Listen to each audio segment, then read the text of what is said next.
Baik, saya akan mereview buku tentang komunikasi pembangunan pendekatan terpadu karya Sumadi Dila. Nama saya Christina Sugila Noven dengan NIM 22210034. Program Studi Ilmu Administrasi Negara, Fakultas Ilmu Sosial dan Ilmu Politik, Universitas Timur.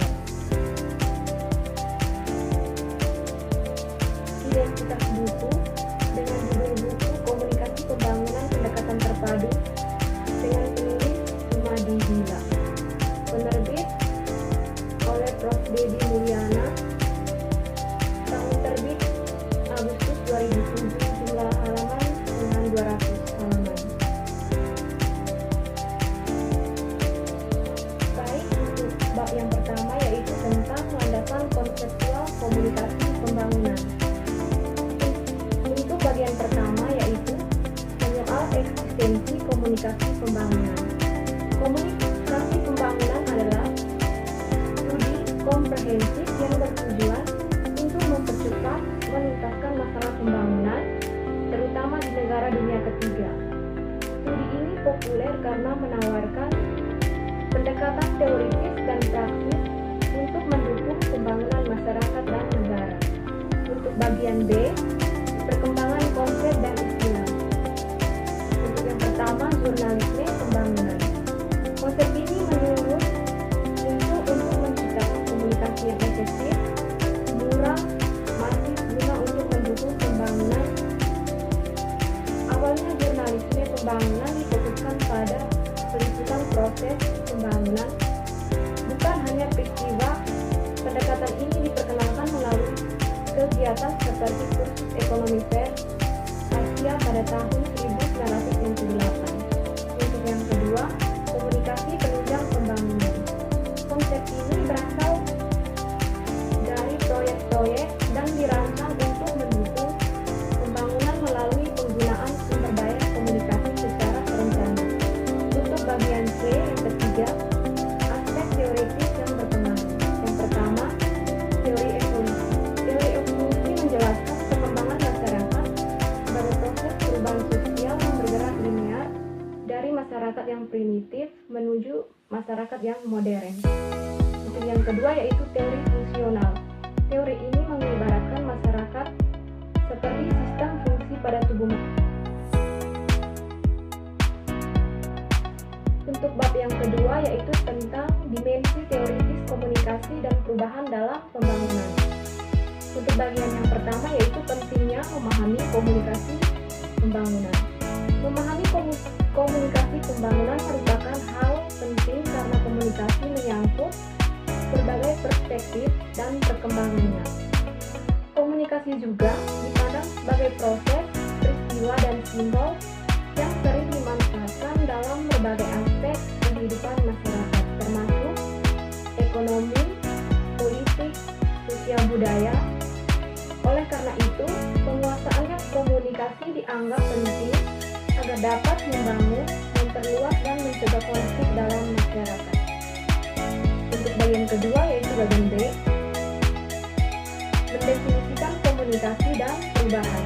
Komunikasi adalah proses penyampaian pesan yang berkembang sering dengan perubahan sikap, tingkah laku individu dan masyarakat. Untuk bagian yang ketiga yaitu fungsi komunikasi bagi perubahan. Berdasarkan dua potongan materi yang diberikan dapat disimpulkan bahwa fungsi dari komunikasi perubahan yaitu yang pertama memahami eksistensi, urgensi, dan definisi komunikasi dalam kehidupan. Yang kedua memahami beberapa fungsi komunikasi bagi perubahan. Untuk bagian keempat yaitu bagian B, faktor determinan komunikasi bagi perubahan. Terdiri dari faktor internal dan eksternal komunikasi. Faktor internal meliputi komunikator, pesan, saluran komunikasi, dan efek. Faktor-faktor tersebut saling terkait dan menentukan efektivitas komunikasi. Untuk bagian kelima yaitu bagian E, tahap perubahan dalam komunikasi. Tahap perubahan yang dimaksud dalam proses komunikasi terhadap pengambilan suatu keputusan. Untuk itu, untuk memudahkan dan memahami tahap pengaruh komunikasi terhadap terhadap perubahan pada individu dan masyarakat dapat dilihat pada skema model berikut. Untuk bagian ke-6 yaitu bagian komunikasi dan perubahan masyarakat. Sebagai disepakati bahwa komunikasi serta aspek terkait dapat menimbulkan perubahan dalam dari individu, maka sesungguhnya perubahan pun dapat terjadi di dalam masyarakat. Untuk bagian ke-7 yaitu bagian B, relevansi teori komunikasi pada pembangunan. Untuk memudahkan pemahaman kompleksitas dan tingkat kerumunan yang menyertai sebuah teori, diperlukan penelaahan yang mendalam oleh para ahli telah menyusun berbagai cara untuk menangani hal ini, salah satunya dengan cara pemodelan. Bab yang ketiga yaitu tentang pembangunan paradigma, permasalahan dan solusi. Untuk bagian pertama, pengertian paradigma. Paradigma adalah kerangka berpikir yang terdiri dari teori, nilai, dan tema pemikiran untuk memahami realitas sosial, sejarah, dan keadilan sosial. Untuk bagian kedua yaitu bagian B, pengertian dan definisi pembangunan. Paradigma adalah kerangka berpikir yang terdiri dari teori, nilai, dan pemikiran untuk memahami realitas sejarah dan keadilan sosial. Untuk bagian ketiga yaitu bagian C, paradigma dan teori awal pembangunan. Paradigma dan teori awal pembangunan, tiga teori besar dalam perubahan sosial yang mempengaruhi paradigma awal pembangunan adalah yang pertama, teori modernisasi, yang kedua, teori ketergantungan, dan yang ketiga, teori sistem dunia. Yang keempat, teori awal pembangunan dari modernisasi ketergantungan menuju satu dunia. Yang pertama yaitu teori modernisasi, yang kedua teori ketergantungan, dan yang ketiga teori sistem dunia.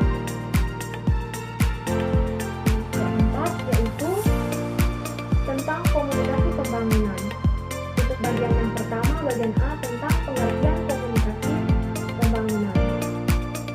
Menurut Chesterton, komunikasi pembangunan adalah usaha yang terorganisir untuk menggunakan proses komunikasi dan media dalam meningkatkan taraf hidup sosial dan ekonomi yang secara umum berlangsung dalam negara sedang berkembang.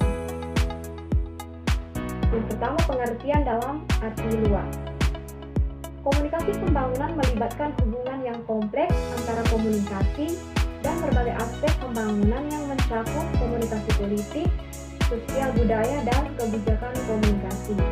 Untuk pengertian secara sempit, yaitu dalam arti sempit, komunikasi pembangunan merujuk pada cara atau teknik penyampaian gagasan pembangunan kepada masyarakat agar mereka memahami, menerima, dan berpartisipasi dalam proses pembangunan.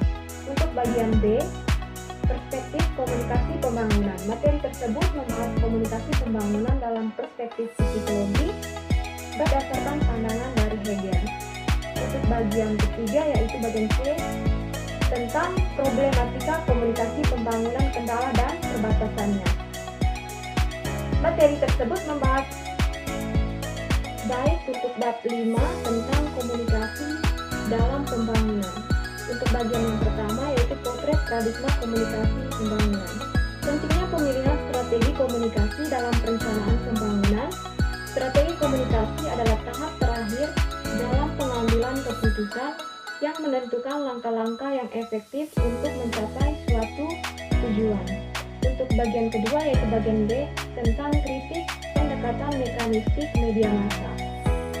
Materi ini mengkritik pendekatan mekanistik dalam komunikasi pembangunan yang diterapkan dalam model awal pembangunan. Bagian C yaitu tentang pendekatan komunikasi partisipatori. Pendekatan komunikasi partisipatoris dalam pembangunan menekankan kesetaraan antara sumber dan penerima informasi. Konsep ini melihat bahwa masyarakat sebagai aktor utama yang memiliki potensi untuk membangun diri dari lingkungan, baik dalam aspek ekonomi, sosial, maupun politik.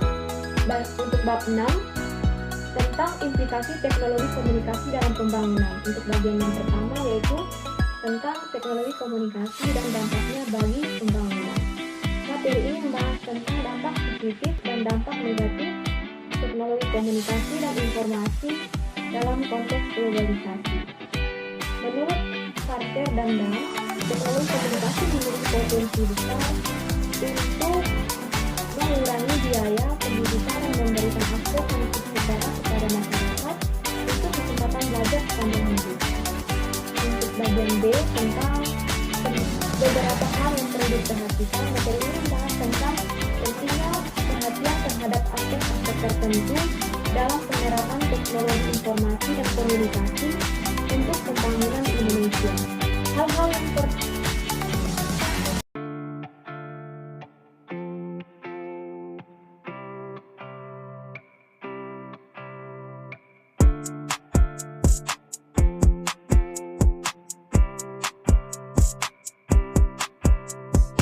Baik, untuk bab yang ke-7 tentang implementasi komunikasi pembangunan.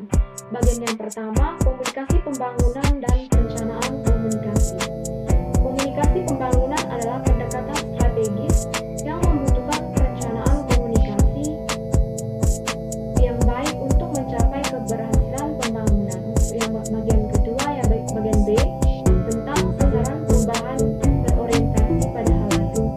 Materi ini membahas konsep perubahan yang berorientasi pada halayak dengan fokus pada perspektif diskusi inovasi dalam paradigma pembangunan. Bagian ketiga yaitu bagian C, membangun jaringan komunikasi, mengungkapkan